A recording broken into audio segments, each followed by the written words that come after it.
क्या कुंभ में स्नान करने से मोक्ष और मुक्ति मिल जाएगी? धारणा तो एकदम सही है कि मोक्ष मिल जाएगा, मुक्ति मिल जाएगा। लेकिन हमें लगता है कि कुंभ में स्नान करने से सिर्फ शरीर धुलता है। मोक्ष मिलने का अलग ही परिभाषा है।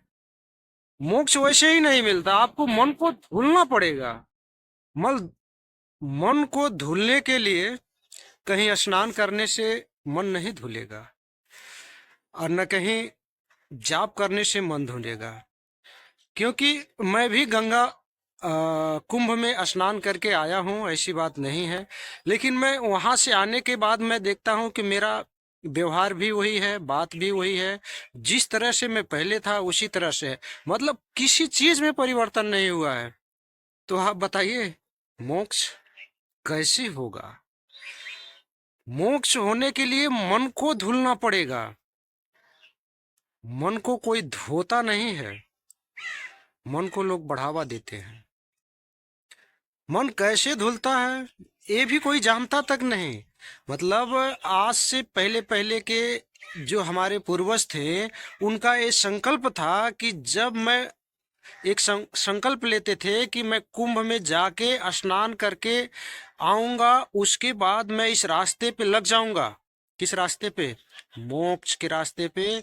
तो अपने मन को धुलना शुरू करते थे। यहाँ से शुरुआती बिंदु, शुरुआती पॉइंट है हमें लगता है। लेकिन आजकल लोगों ने फैशन बना लिया कि चलो हमने डुबुक्की लगाया, एक नहीं 5 डुबुक्की लगाई तो हम चले गए। अरे कहीं नहीं चले गए भाई, आपके शरीर वही पे वही है, फिर वही कपड़ा आप पहन लेंगे।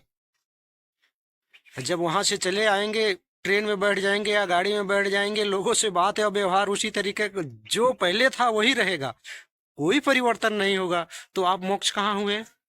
यहाँ आने के बाद लड़ाइयाँ वही लड़ाइयाँ रहेगी, बातें वही रहेगी, आप में कोई परिवर्तन नहीं। तो मोक्ष कैसा? न कुंभ से नहाने से किसी का मोक्ष होगा, और भी प्रत्येक विधियां चलती है।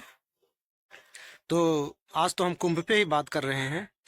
तो आपको मोक्ष, सचमुच अगर जो मोक्ष पाना है, मुक्ति पाना है, तो आप अपने इंद्रियों पे काबू रखिए, मन पे काबू रखिए, मन को समता में रखिए, हर गलत कार्य से बचिए।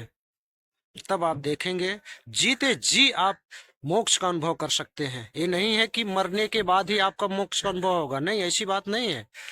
हर जगह आप ऐसे इस तरह से खुशी दिखेंगे, जिस तरह पे लोग, जिस बातें पे लोग नाराज हो जाते हैं, आप नाराज नहीं होगे। तब आपको खुशी लगेगा, ये लगेगा कि आदमी कब सुधरेगा, इसकी कब सद्बुद्धि आएगी, इसकी कब सद्बुद्धि खुलेगी। इस तरह से आप देखेंगे कि ये कब आगे बढ़ेगा। लेकिन नहीं, मोक्ष का धारणा ही कुछ फर्क हो गया। ऐसा फर्क हो गया कि हम गए, डुबुक्की लगाए, वहां से शुद्ध होके निकल गए। अरे भाई, कुछ शुद्ध नहीं हुए हैं हम।